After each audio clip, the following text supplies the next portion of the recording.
Ang kwento ng pagtubos, Kabanata 18, ang batas ng Diyos. Ang kabanatang ito ay batay sa Exodo 19:20. Pagkaalis ng mga anak ni Israel sa Rephidim, sila ay dumating sa disyerto ng Sinai, at humantong sa ilang, at doon nagkampo ang Israel sa harap ng bundok. At si Moises ay umahan sa Diyos, at tinawag siya ng Panginoon mula sa bundok, na sinasabi, ganito ang iyong sasabihin sa sangbahayan ni Jacob, at sasabihin mo sa mga anak ni Israel, nakita ninyo ang ginawa ko sa mga Egyptyo, at kung paanong dinala ko kayo sa mga pakpak ng mga agila, at dinala kayo sa akin. Ngayon nga, kung inyong didinggin ang aking tinig na tunay, at iingatan ang aking tipan, kayo nga ay magiging isang natatanging kayamanan sa akin ng higit sa lahat ng mga tao, sapagkat ang buong lupa ay akin, at kayo ay magiging isang kaharian ng mga saserdote sa akin, at isang banal, bansa. Ito ang mga salita na iyong sasalitin sa mga anak ni Israel. At naparoon si Moises at tinawag ang mga matanda sa bayan, at inilagay sa harap nila ang lahat ng mga salitang ito na iniutos sa kanya ng Panginoon. At ang buong bayan ay sumagot na magkakasama, at nagsabi, lahat ng sinalita ng Panginoon ay aming gagawin. At ibinalik ni Moises sa Panginoon ang mga salita ng mga tao. Ang mga tao dito ay pumasok sa isang think time na tipan sa Diyos at tinanggap siya bilang kanilang pinuno, kung saan sila ay naging mga kakaibang sakop ng kanyang banal na awtoridad. At sinabi ng Panginoon kay Moises, narito, ako'y pumaparito sa iyo sa isang makapal na ulap, upang marinig ng mga tao kapag ako ay nagsasalita sa iyo, at sumampalataya sa iyo magpakailanman. Nang ang mga Hebreo ay makatagpo ng mga kahirapan sa daan, sila ay nahilig magbulong-bulungan laban kay Moises at Aaron, at akusahan sila sa pamumuno sa hukbo ng Israel mula sa Ehipto upang lipulin sila. Pararangalan ng Diyos si Moises sa harap nila, upang sila ay maakay na magtiwala sa kanyang mga tagubilin, at malaman na kanyang inilagay ang kanyang espiritu sa kanya. Paghahanda sa paglapit sa Diyos. Pagkatapos ay binigyan ng Panginoon si Moises ng malinaw na mga tagubilin tungkol sa paghahanda sa mga tao para siya ay lumapit sa kanila, upang marinig nila ang kanyang batas na sinalita, hindi ng mga anghel, kundi sa pamamagitan ng kanyang sarili. At sinabi ng Panginoon kay Moises, pumaroon ka sa bayan, at pabanelan mo sila ngayon at bukas, at labhan nila ang kanilang mga damit, at maging handa sa ikatlong araw, sapagkat sa ikatlong araw ay bababa ang Panginoon sa paningin ng buong mga tao sa bundok Sinai. Ang mga tao ay kinakailangang umiwas sa makamundong paggawa at pangangalaga, at magkaroon ng mga kaisipang devosyonal. Hinihiling din sa kanila ng Diyos na labhan ang kanilang mga damit. Hindi gaanong partikular siya ngayon kaysa noon. Siya ay Diyos ng kaayusan, at hinihiling sa kanyang mga tao ngayon sa lupa na sundin ang mga gawin ng mahigpit na kalinisan. At ang mga sumasamba sa Diyos na may maruming kasuotan at tao ay hindi lumalapit sa kanya sa paraang katanggap-tanggap. Hindi siya nalulugod sa kanilang kawalan ng paggalang sa kanya, at hindi niya tatanggapin ang paglilingkod ng maruruming mananamba, sapagkat iniinsulto nila ang kanilang maylalang. Itinuring ng lumikha ng langit at ng lupa ang kalinisan na napakahalaga kaya't sinabi niya, at hugasan nila ang kanilang mga damit. At maglalagay ka ng mga hangganan sa mga tao sa palibot, na magsasabi, ingatan ninyo ang inyong sarili, na huwag kayong aakyat sa bundok, o mahipo man ang hangganan niyaon, sinumang humipo sa bundok ay walang pagsalang papatayin, hawakan ng kamay, ngunit siya'y walang pagsalang babatuhin, o babarilan, maging hayop o tao, hindi mabubuhay, kapag ang trompeta ay tumunog ng matagal, sila ay aakyat sa bundok. Ang utos na ito ay idinisenyo upang mahatak sa isipan ng mapanghimagsik na mga taong ito ang malalim na pagsamba sa Diyos, ang may akda at awtoridad ng kanilang mga batas. Ang pagpapakita ng Diyos sa kakilakilabot na kadakilaan. At nangyari, sa ikatlong araw sa umaga, na nagkaroon ng mga kulog at mga kidlat, at isang makapal na ulap sa ibabaw ng bundok, at ang tunog ng pakakak ay totoong malakas, kaya't ang lahat ng tao na nasa kampo ay nanginig. Ang hukbo ng mga anghel na dumalo sa banal na kamahalan ay tinawag ang mga tao sa pamamagitan ng isang tunog na kahawig ng tunog ng isang trompeta, na lumakas ng palakas hanggang sa ang buong lupa ay nanginig. At inilabas ni Moises ang bayan sa labas ng kampamento upang salubungin ang Diyos, at sila ay tumayo sa ibabang bahagi ng bundok. At ang bundok Sinai ay lubos na nasa usok, sapagkat ang Panginoon ay bumaba doon sa apoy, at ang usok ni Yaon ay napaiilang lang na parang usok ng isang hurno, at ang buong bundok ay nayanig na mainam. Ang banal na kamahalan ay bumaba sa isang ulap na may maluwalhating bantay ng mga anghel, na lumitaw bilang mga ninggas ng apoy. At nang ang tinig ng trompeta ay humihip ng matagal, at lumalakas ng lumakas, ay nagsalita si Moises, at sinagot siya ng Diyos sa pamamagitan ng isang tinig. At ang Panginoon ay bumaba sa bundok ng Sinai, sa taluktok ng bundok, at tinawag ng Panginoon si Moises sa tuktok ng bundok, at si Moises ay umahan. At sinabi ng Panginoon kay Moises, "Bumaba ka, pagbilinan mo ang bayan, baka sila'y lumusot sa Panginoon upang tingnan, at marami sa kanila ang mamatay. At hayaan din na ang mga saserdote, na lumalapit sa Panginoon, ay magpakabanal sa kanilang sarili, baka ang Panginoon ay magalit sa kanila." Sa gayon ang Panginoon, sa kakilakilabot na kadakilaan, ay nagsalita ng kanyang batas mula sa Sinai, upang ang mga tao ay maniwala. Pagkatapos ay sinamahan niya ang pagbibigay ng kanyang batas ng mga dakilang pagpapakita ng kanyang awtoridad, upang malaman nila na siya ang tanging tunay at buhay na Diyos. Si Moises ay hindi pinahintulutang pumasok sa loob ng ulap ng kaluwalhatian, ngunit lumapit lamang at pumasok sa makapal na kadiliman na nakapaligid dito. At siya ay tumayo sa pagitan ng mga tao at ng Panginoon. Ipinahayag ang kautusan ng Diyos. Matapos bigyan sila ng Panginoon ng gayong mga katibayan ng kanyang kapangyarihan, sinabi niya sa kanila kung sino siya, "Ako ang Panginoon mong Diyos, na naglabas sa iyo sa lupain ng Ehipto, mula sa bahay ng pagkaalipin." Ang parehong Diyos na nagtaas ng kanyang kapangyarihan sa gitna ng mga Ehipsyo ay nagsalita na ngayon ng kanyang batas, "Huwag kang magkakaroon ng ibang mga Diyos sa harap ko. Huwag kang gagawa para sa iyo ng alinmang larawang inanyuan, o anumang anyo ng anumang bagay na nasa itaas sa langit, o nasa ibaba sa lupa, o nasa tubig sa ilalim ng lupa. Huwag kang yuyukod sa kanila, ni paglingkuran sila, sapagkat akong Panginoon mong Diyos ay mapanibughuhong Diyos, na dinadalaw ang kasamaan ng mga magulang sa mga anak hanggang sa ikatlo at ikaapat na salin ng mga napupuot sa akin, at nagpapakita ng awa sa libu-libo sa kanila na umiibig sa akin, at tumutupad sa aking mga utos. Huwag mong babanggitin ang pangalan ng Panginoon mong Diyos sa walang kabuluhan, sapagkat hindi aariin ng Panginoon na walang sala ang bumanggit ng kanyang pangalan sa walang kabuluhan. Alalahanin ang araw ng Sabath, upang ipangilan. 6 na araw na gagawa ka, at gagawin mo ang lahat ng iyong gawain, ngunit ang ikapitong araw ay Sabath ng Panginoon mong Diyos. Huwag kang gagawa ng anumang gawain, ikaw, o ang iyong anak na lalaki, o ang iyong anak na babae, ang iyong aliping lalaki, o ang iyong alilang babae, o ang iyong mga baka, o ang iyong taga-ibang lupa na nasa loob ng iyong mga pintuang daan, sapagkat sa 6 na araw ay ginawa ng Panginoon ang langit at lupa, ang dagat, at ang lahat ng nandoon, at nagpahinga sa ikapitong araw, kaya't pinagpala ng Panginoon ang araw ng Sabath, at pinabanal ito. Igalang mo ang iyong ama at ang iyong ina, upang ang iyong mga araw ay hamaba sa lupain na ibinibigay sa iyo ng Panginoon mong Diyos. Huwag kang pumatay, huwag kang mangangalunya, huwag kang magnakaw, huwag kang sasaksi ng kasinungalingan laban sa iyong kapwa, huwag mong iimbutin ang bahay ng iyong kapwa, huwag mong iimbutin ang asawa ng iyong kapwa, o ang kanyang aliping lalaki, o ang kanyang aliping babae, o ang kanyang baka, o ang kanyang asno, o anumang bagay na sa iyong kapwa. Ang una at ikalawang utos na sinalita ni Jehovah ay mga utos laban sa idolatria, sapagkat ang pagsamba sa mga Diyos-Diyosan, kung gagawin, ay haantong sa mga tao sa matinding pagkakasala at paghihimagsik, at magbubunga ng pag-aalay ng mga tao. Ang Diyos ay mag-iingat laban sa pinakamaliit na paglapit sa gayong mga kasuklam-suklam. Ang unang 4 na utos ay ibinigay upang ipakita sa mga tao ang kanilang tungkulin sa Diyos. Ang ika-4 ay ang ugnayan sa pagitan ng dakilang Diyos at ng tao.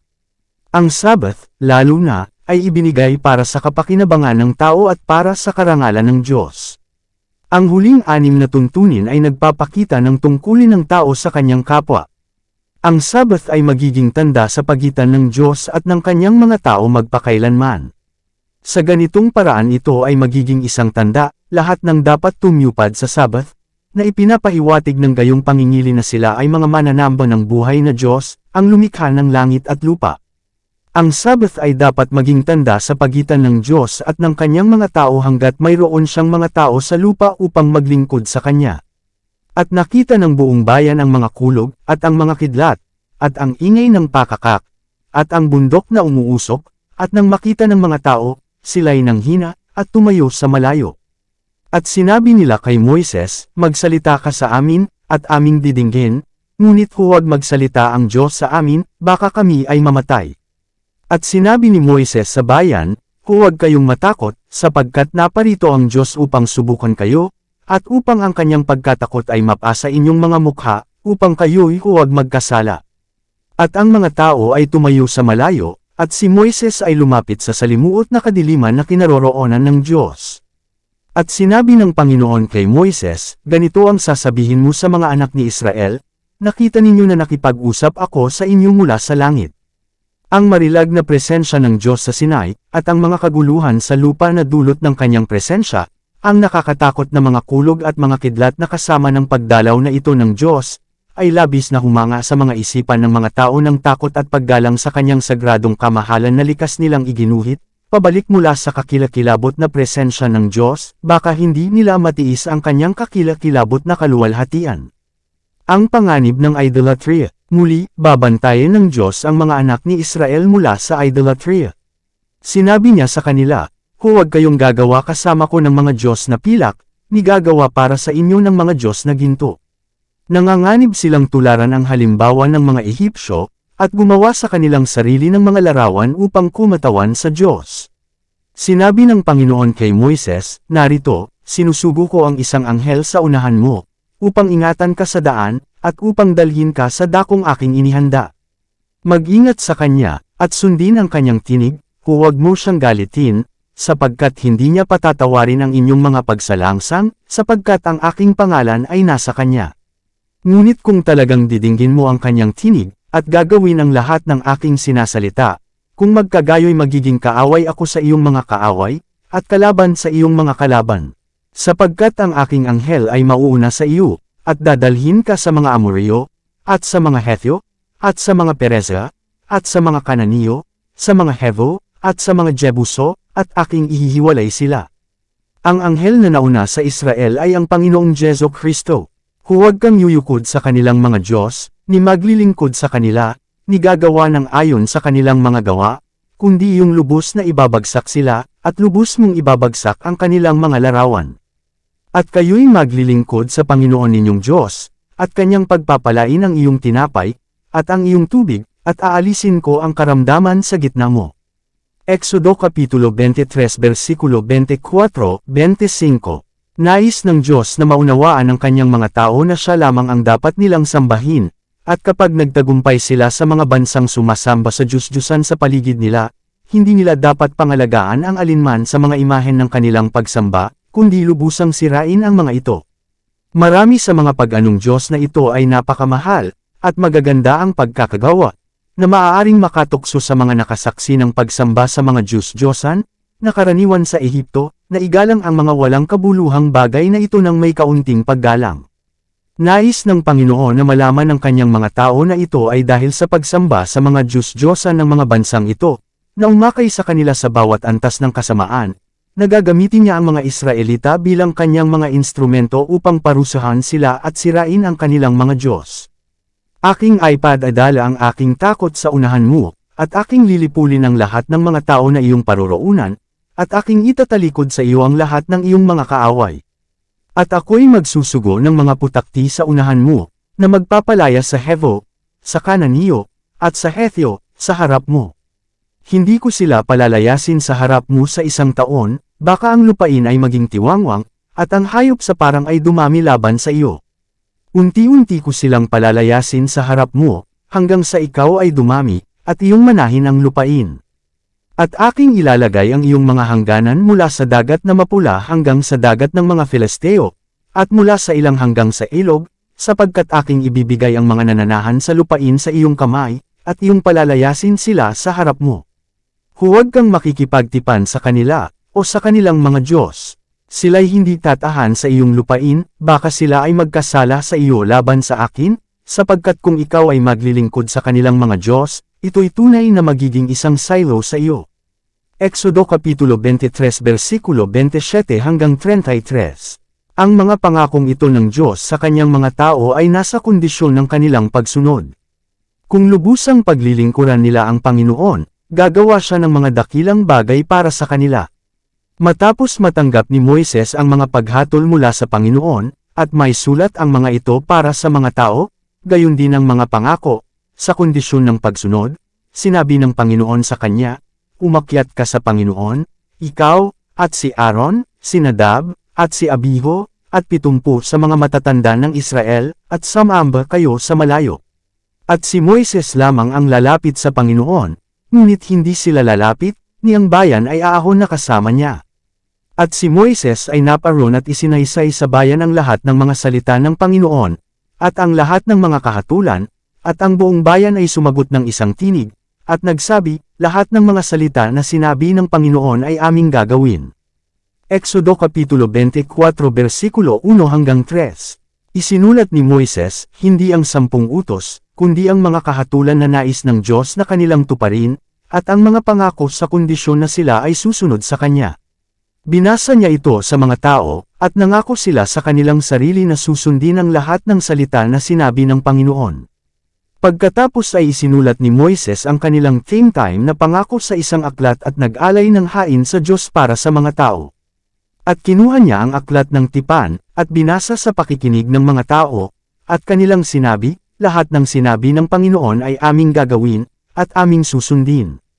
At kinuha ni Moises ang dugo, at iwiwaysak sa mga tao, at sinabi, narito ang dugo ng tipan na ginawa ng Panginoon sa inyo tungkol sa lahat ng mga salitang ito. Inulit ng mga tao ang kanilang theme time na pangako sa Panginoon na gagawin ang lahat ng kanyang sinabi, at maging masunurin. Exodo Kapitulo 24 versikulo 7, 8. Walang hanggang batas ng Diyos. Ang batas ng Diyos ay umiral na bago pa nilikha ang tao. Ang mga anghel ay pinamahalaan nito. Bumagsak si Satanas dahil nilabag niya ang mga prinsipyo ng pamahalaan ng Diyos. Matapos likhain sina Adan at Eva, ipinaalam ng Diyos sa kanila ang kanyang batas. Hindi ito isinulat noon, kundi inulit ni Jehovah sa kanila. Ang Sabbath ng ika-4 na utos ay itinatag sa Eden. Matapos gawin ng Diyos ang mundo at likhain ang tao sa lupa, ginawa niya ang Sabbath para sa tao. Pagkatapos ng kasalanan at pagkahulog ni Adan ay walang naalis sa batas ng Diyos. Ang mga alituntunin ng 10 utos ay umiral bago ang pagkahulog at may katangiang angkop sa kalagayan ng isang banal na orden ng mga nilalang. Pagkatapos ng pagkahulog ang mga alituntunin ng mga tuntuning iyon ay hindi na bago, ngunit ang mga karagdagang tuntunin ay ibinigay upang salubungin ang tao sa kanyang nahulog na kalagayan. Ang isang sistema noon ay itinatag na nangangailangan ng paghahain ng mga hayop, upang itago sa harap ng nahulog na tao ang ginawa ng ahas na hindi paniwalaan ni Eva, na ang parusa ng pagsuwi ay kamatayan. Ang paglabag sa kautusan ng Diyos ay naging dahilan upang si Kristo ay mamatay bilang isang hain, at sa gayon ay gumawa ng isang paraan upang ang tao ay makatakas sa parusa, at gayunpaman ang karangalan ng batas ng Diyos ay mapangalagaan. Ang sistema ng mga sakripisyo ay upang turuan ang tao ng pagpapakumbaba, dahil sa kanyang nahulog na kalagayan, at akayin siya sa pagsisisi at magtiwala sa Diyos lamang, sa pamamagitan ng ipinangakong manunubos, para sa kapatawaran sa nakaraang paglabag sa kanyang batas. Kung ang batas ng Diyos ay hindi nilabag, hindi na sana nagkaroon ng kamatayan, at hindi na kailangan ng karagdagang mga tuntunin upang umangkop sa nahulog na kalagayan ng tao. Itinuro ni Adan sa kanyang mga inapo ang batas ng Diyos, na batas ay ipinasa sa matatapat sa sunod-sunod na henerasyon. Ang patuloy na paglabag sa batas ng Diyos ay nangangailangan ng baha ng tubig sa lupa. Ang batas ay pinangalagaan ni Noe at ng kanyang pamilya, na para sa paggawa ng tama ay naligtas sa arka sa pamamagitan ng isang himala ng Diyos. Itinuro ni Noe sa kanyang mga inapo ang 10 utos. Iniingatan ng Panginoon ang isang tao para sa kanyang sarili mula kay Adan hanggang sa mga puso, na nasa puso ang kanyang batas. Sinabi niya tungkol kay Abraham, siya ay, sinunod ang aking tinig, at iningatan ang aking bilin, ang aking mga utos, ang aking mga palatuntunan, at ang aking mga kautusan. Genesis Kapitulo 26 versikulo 5. Nagpakita ang Panginoon kay Abraham, at sinabi sa kanya, ako ang makapangyarihang Diyos, lumakad ka sa harap ko, at ikaw ay maging sakdal. At gagawin ko ang aking tipan sa akin at sa iyo, at pararamihin kitang lubha. Genesis Kapitulo 17 versikulo 1, 2. At aking itatatag ang aking tipan sa akin at sa iyong binhi pagkamatay mo sa kanilang mga lahi, na isang walang hanggang tipan, upang maging isang Diyos sa iyo, at sa iyong binhi pagkamatay mo. Genesis Kapitulo 17 versikulo 7. Pagkatapos ay hinihiling niya kay Abraham at sa kanyang binhi, ang pagtutuli, na isang bilog na pinutol sa laman, bilang tanda na sila ay pinutol ng Diyos at inihiwalay sila sa lahat ng bansa bilang kanyang kakaibang kayamanan. Sa pamamagitan ng tandang ito ay mataimtim nilang ipinangako sa kanilang sarili na hindi sila makikipag-asawa sa ibang mga bansa, sapagkat sa paggawa nito ay mawawalan sila ng paggalang sa Diyos at sa kanyang banal na batas, at magiging katulad ng mga idolatrosong bansa sa kanilang paligid. Sa pamamagitan ng pagtutuli sila ay same time na sumang-ayon na tuparin sa kanilang bahagi ang mga kondisyon ng tipan na ginawa kay Abraham, upang maging hiwalay sa lahat ng mga bansa at maging perpekto. Kung ang mga inapo ni Abraham ay nanatiling hiwalay sa ibang mga bansa, hindi sana sila naakit sa idolatria. Sa pamamagitan ng pananatiling hiwalay sa ibang mga bansa, isang malaking tukso na makisali sa kanilang makasalanang mga gawain at maghimagsik laban sa Diyos ay aalisin sa kanila. Nawala nila sa malaking sukat ang kanilang kakaiba, banal na katangian sa pamamagitan ng pakikisalamuha sa mga bansang nakapaligid sa kanila. Upang parusahan sila, dinala ng Panginoon ang tagutom sa kanilang lupain, na nagpilit sa kanila na bumaba sa Ehipto upang mapanatili ang kanilang buhay. Ngunit hindi sila pinabayaan ng Diyos habang sila ay nasa Ehipto, dahil sa kanyang tipan kay Abraham. Pinahintulutan niya silang apihin ng mga Ehipsyo, upang sila ay bumaling sa kanya sa kanilang paghihirap, piliin ang kanyang matuwid at maawang pamahalaan, at sundin ang kanyang mga kahilingan. May iilan lamang na mga pamilya na unang bumaba sa Ehipto. Ang mga ito ay dumami sa napakaraming tao. Ang ilan ay maingat na turuan ang kanilang mga anak sa batas ng Diyos, ngunit marami sa mga Israelita ang nakasaksi ng labis na pagsamba sa mga Diyos-Diyosan kung kaya't nalilito nila ang mga ideya ng batas ng Diyos. Yaong mga may takot sa Diyos ay sumigaw sa Kanya sa dalamhati ng Espiritu upang baliin ang kanilang pamatok ng mabigat na pagkaalipin at dalhin sila mula sa lupain ng kanilang pagkabihag, upang sila ay maging malaya na maglingkod sa Kanya. Narinig ng Diyos ang kanilang mga daing at itinaas si Moises bilang kanyang instrumento upang maisakatuparan ang pagpapalaya sa kanyang bayan. Pagkatapos nilang lisanin ang Ehipto, at ang tubig ng dagat na pula ay nahahati sa harap nila, pinatunayan ng Panginoon na makita nila kung magtitiwala sila sa Kanya na kumuha sa kanila, isang bansa mula sa ibang bansa, sa pamamagitan ng mga tanda, tukso, at mga kababalaghan. Ngunit nabigo silang matiis ang pagsubok. Nagbulang-bulungan sila laban sa Diyos dahil sa kahirapan sa daan at nais na bumalik muli sa Ehipto. Nakasulat sa Tables of Stone. Upang iwan sila ng walang dahilan, ang Panginoon mismo ay nagpakababa na bumaba sa Sinai, nababalot ng kaluwalhatian at napaliligiran ng kanyang mga anghel, at sa napakadakila at kakilakilabot na paraan ay ipinaalam ang kanyang batas ng 10 utos. Hindi siya nagtiwala sa kanila na tuturuan sila ng sinuman, kahit ng kanyang mga anghel, ngunit sinalita ang kanyang batas ng may naririnig na tinig sa pandinig ng lahat ng tao. Kahit noon pa man, hindi niya ipinagkatiwala ang mga ito sa maikling alaala ng isang tao na madaling makalimot sa kanyang mga kinakailangan, ngunit isinulat sila ng kanyang sariling banal na daliri sa mga tapyas ng bato.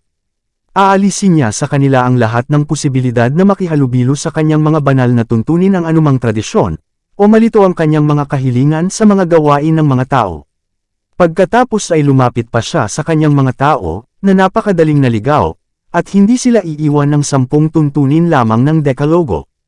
Inutusan niya si Moises na isulat, tulad ng dapat niyang iutos sa kanya, ng mga kahatulan at mga batas, na nagbibigay ng maliliit na tagubilin hinggil sa kung ano ang kanyang hinihiling sa kanila na gawin, at sa gayon ay binantayan ang 10 tuntunin na kanyang iniukit sa mga tapyas na bato.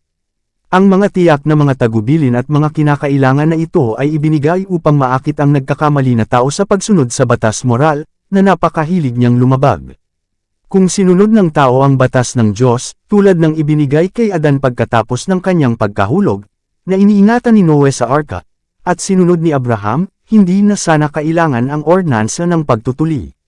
At kung tinupad ng mga inapo ni Abraham ang tipan, kung saan ang pagtutuli ay isang tanda o sangla, hindi sila kailanman napunta sa idolatry o pinahihintulutang bumaba sa Ehipto, at hindi na kailangang ipahayag ng Diyos ang kanyang batas mula sa Sinai, at iniukit ito sa mga tapyas na bato at binabantayan ito sa pamamagitan ng tiyak na mga tagubilin sa mga kahatulan at mga batas ni Moises. Ang mga hatol at batas. Isinulat ni Moises ang mga kahatulan at mga batas na ito mula sa bibig ng Diyos habang kasama niya siya sa bundok. Kung sinunod ng mga tao ng Diyos ang mga alituntunin ng 10 utos, hindi na kailangan ang mga tiyak na tagubaylang ibinigay kay Moises, na isinulat niya sa isang aklat, na may kaugnayan sa kanilang tungkulin sa Diyos at sa isa't isa. Ang tiyak na mga tagubili na ibinigay ng Panginoon kay Moises tungkol sa tungkulin ng kanyang mga tao sa isa't isa, at sa dayuhan, ay ang mga alituntunin ng 10 utos na pinasimple at ibinigay sa isang tiyak na paraan, na hindi nila kailangang magkamali. Ang Panginoon ay tiyak na nagturo kay Moises tungkol sa mga ceremonial na paghahain na titigil sa pagkamatay ni Kristo. Ang sistema ng mga paghahain ay naglalarawan sa pag-aalay ni Kristo bilang isang korderong walang donges. Unang itinatag ng Panginoon ang sistema ng mga handog na sakripisyo kay Adan pagkatapos ng kanyang pagkahulog, na itinuro niya sa kanyang mga inapo. Ang sistemang ito ay napinsala bago ang baha, at ng mga naghiwalay sa kanilang sarili mula sa mga tapat na tagasunod ng Diyos at nakikibahagi sa pagtatayo ng Tore ng Babel. Naghain sila sa mga Diyos na kanilang ginawa sa halip na Diyos ng langit. Nag-alay sila ng mga sakripisyo hindi dahil may pananampalataya sila sa darating na manunubos kundi dahil inisip nila na dapat nilang kaluguran ang kanilang mga Diyos sa pamamagitan ng pag-aalay ng napakaraming hayop sa maruming mga altar ng Diyos-Diyosan. Ang kanilang pamahiin ay umakay sa kanila sa mga dakilang pagmamalabas.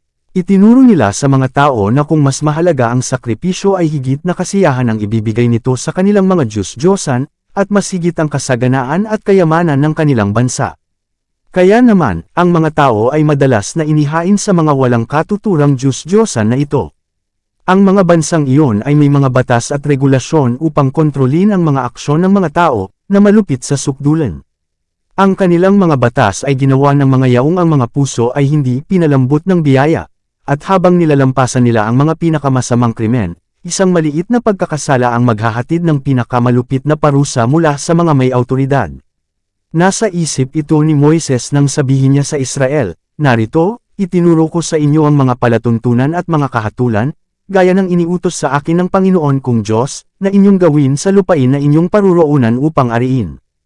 Ingatan mo nga at gawin ang mga ito, sapagkat ito ang iyong karunungan at ang iyong pagkaunawa sa paningin ng mga bansa, na maririnig ang lahat ng mga palatuntunang ito, at magsasabi, tunay na ang dakilang bansang ito ay isang pantas at maunawang bayan. Sapagkat anong bansa ang may napakadakila, na may Diyos na napakalapit sa kanila, gaya ng Panginoon nating Diyos sa lahat ng bagay na ating tinatawagan. At anong bansa ang may napakadakila, na may mga palatuntunan at mga kahatulan na napakatuwid gaya ng buong kautusang ito, na aking inilalagay sa harap ninyo sa araw na ito." Deuteronomio Kapitulo 4 versikulo 5 hanggang 8. Dito nagtatapos ang Kabanata 18. Para updated ka sa susunod na mga kabanata ay huwag kalimutang mag-subscribe sa ating channel Renilab TV, mag-like na at mag-share sa ating mga video. Maraming salamat po.